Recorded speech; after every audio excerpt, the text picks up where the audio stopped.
Cari maklumat dan berita politik yang bebas, kupasan yang tepat, panas. Dapatkannya secara eksklusif hanya di Jom Channel. Komitmen kami, pentasan berita Isnin hingga Jumaat.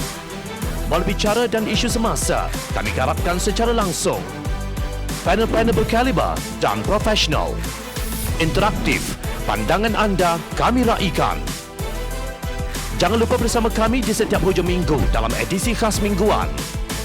Jom Channel, moving forward, sharing a new experience.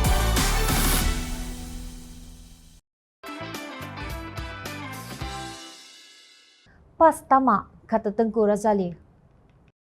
Sementara PAS menolak muafakat nasional yang hanya melibatkan UMNO tanpa bersatu, pemimpin UMNO tidak sehaluan dalam penilaian mereka terhadap parti yang rela berenang dalam 100 kolam itu. Naib Presiden UMNO Datuk Seri Mat Zir Khalid berkata, biar masa yang menentukan sama ada UMNO dan PAS mampu bergandingan di bawah muafakat nasional pada pilihan raya umum ke-15. Beliau mengaku agak sukar untuk meramal apakah yang akan berlaku pada masa depan kerana dunia politik tertakluk kepada seni dalam segala kemungkinan, iaitu art of possibility. Tak mustahil perkara yang kita rasakan tidak akan terjadi boleh jadi kenyataan dan begitu juga sebaliknya. Semua pihak perlu terbuka untuk menerima segala kemungkinan berhubung perkara itu pada masa akan datang. Katanya seperti dipetik Sinar Harian. Mak Zir berkata kemungkinan kedua-dua pihak boleh merujuk pandangan dari luar parti berhubung kepimpinan masing-masing. Kalau tengok kepada kenyataan Presiden PAS, Tan Sri Abdul Hadi Awang dan sesetengah kepimpinan UMNO sendiri, nampaknya seolah-olah muafakat nasional itu sudah tiada. Tetapi segala kemungkinan ini macam-macam boleh jadi dan masa akan menentukan. Kalau tidak ada gandingan pada PRU 15, nak buat macam mana? Kalau ada, kita terimalah, katanya. Bagaimanapun, jawapan kabur Mak Zir itu tidak dikongsi oleh Ahli Parlimen Gua Musang Tan Sri Tengku Razali Khamsah. Beliau mendakwa muafakat nasional yang ditubuhkan oleh UMNO dengan PAS tiada fungsi. Mereka bergaduh seperti anjing dan kucing. Saya tak dapat lihat bagaimana mereka akan dapat bekerjasama kerana mereka bergantung kepada undi Melayu dan setiap parti bersaing untuk mendapatkan lebih banyak undi. Mereka akan terus bertelingkah, katanya dalam wawancara bersama Free Malaysia Today. Beliau berkata mereka yang mahu UMNO terus bersama PAS melalui muafakat nasional kebanyakannya tokoh dari pantai barat Semenanjung yang tidak faham sentimen akar umbi di pantai timur. Tengku Razali menjelaskan beliau pernah berkempen untuk PAS di bawah semangat 46 pada satu ketika dahulu dan sangat memahami PAS. Katanya UMNO silap langkah membina kerjasama dengan PAS kerana parti tersebut mungkin hanya akan cuba mendapatkan sokongan untuk diri sendiri.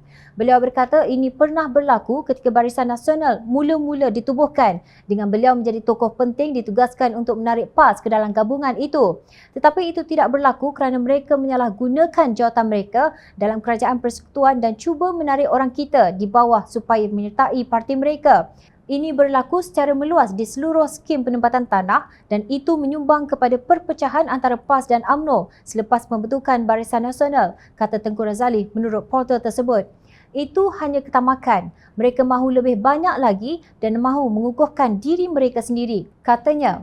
Pada pilihan raya negeri Melaka baru-baru ini, PAS mengkhianati UMNO dan membantu bersatu dalam Perikatan Nasional. Selepas pilihan raya negeri, ada di kalangan pemimpin mereka mahu kembali berbaik dengan UMNO. Kononnya demi menghalang Pakatan Harapan daripada kembali berkuasa.